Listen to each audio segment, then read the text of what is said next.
ধন্যবাদ। আজ চৈত্র সংক্রান্তি, আজ বিদায় হচ্ছে পুরাতন বছর, আসছে নতুন বছর 1432 বঙ্গাব্দ। সংক্রান্তি মানেই কিন্তু মাসের শেষ, কিন্তু চৈত্র সংক্রান্তি মানে কিন্তু বছরের শেষ।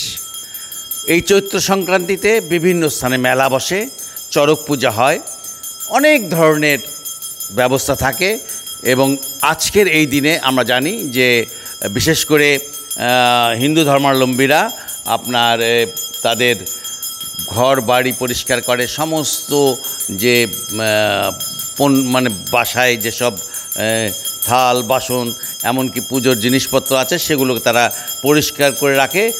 কালকে নতুন বছর পয়লা বৈশাখের দিন সেই আপনার হলো বস্ত্র থেকে শুরু করে সব কিছু ব্যবহার করা শুরু করে। এই যে আজকের আমরা যেখানে এসেছি এইখানেও কিন্তু আমরা দেখতে পাচ্ছি যে পুরাতন বছরকে বিদায় দেওয়ার জন্য পুরোহিত আপনার পুজো করে যাচ্ছেন, নারায়ণের পূজা করছেন, বিষ্ণু পূজা অর্থাৎ বিষ্ণু পূজা করছেন। আর এইদিকে আমরা দেখতে পাচ্ছি যে যারা এসছেন এরা চৈত্র সংক্রান্তি উপলক্ষে আপনার বসে আছেন এবং পূজার যে ব্যাপারটা, যে চৈত্র সংক্রান্তির যে পূজা, সেই চৈত্র সংক্রান্তির পূজাকে দেখছেন। আমরা কথা বলবো এখানকার যিনি পুরোহিত আছেন, পুরোহিত সাথে কথা বলবো। আমাদেরকে একটু জানাবেন যে আসলে চৈত্র সংক্রান্তির পূজা আপনি যে করছেন, চৈত্র সংক্রান্তির পূজা ব্যাপারে আমাদেরকে সামান্য কিছু জানান যে চৈত্র সংক্রান্তির পূজাটা আসলে কি দিয়ে শুরু করা হয়, কারণ আজকের দিনটাই বছরের শেষ দিন। এই বছরের শেষ দিনে আপনি আমাদেরকে জানাবেন যে চৈত্র সংক্রান্তির বিষয়টি কি আসলে। নমস্কার।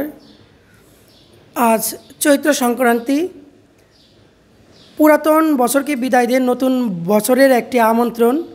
আজ চৈত্র সংক্রান্তি সকাল থেকে শুরু হয়ে গেছে আমাদের বিভিন্ন ধরনের পুজো পাঠ এবং জপ তপ।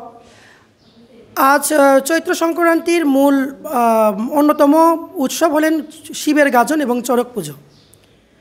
বিভিন্ন জায়গায় চড়ক পুজো এবং আগের দিন সম্পূর্ণ হয়ে গেছেন, আমাদের ইতিমধ্যে সম্পূর্ণ হয়ে গেছেন নীল পূজা।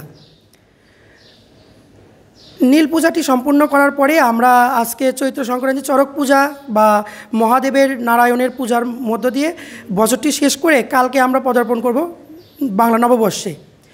বাংলা নববর্ষে সিদ্ধিদাতা গণেশ, নারায়ণ, লক্ষ্মী পুজো, নারায়ণ পুজো এইসবের মধ্য দিয়ে আমরা কালকে নতুন বছরটি শুরু করব। আপনারা শুনছিলেন যে নতুন বছরকে শুরু করার জন্য তারা যেটা বলছিলেন যে আগামীকালই পয়লা বৈশাখকে তারা বরণ করে নেবেন। আজ শেষ করছেন বছরের শেষ দিনকে, বঙ্গাব্দের শেষ দিনকে, চৈত্র সংক্রান্তিকে। বগুড়ার নারায়ণ বিগ্রহ মন্দির থেকে এই ছিল আমার কাছে সর্বশেষ।